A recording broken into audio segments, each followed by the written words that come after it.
Hello and welcome to Kalina Dev Free POC. Exploiting CVE-2023-38831 WinRAR, Remote Code Execution. 1. First step.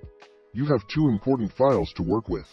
Classified_documents.pdf change with your PDF file but keep the same name.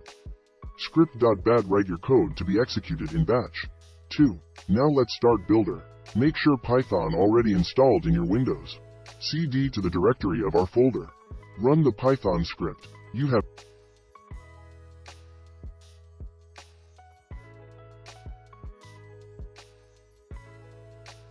two options. I will work with option 1 since and didn't rename any file.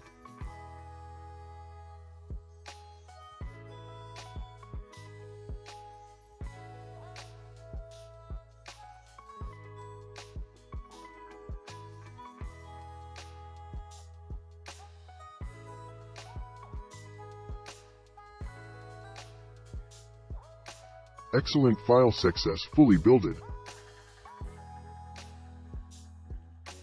Now let's test the exploit. Open classified_documents.pdf from the archive. Done. The PDF and the script file executed at the same time.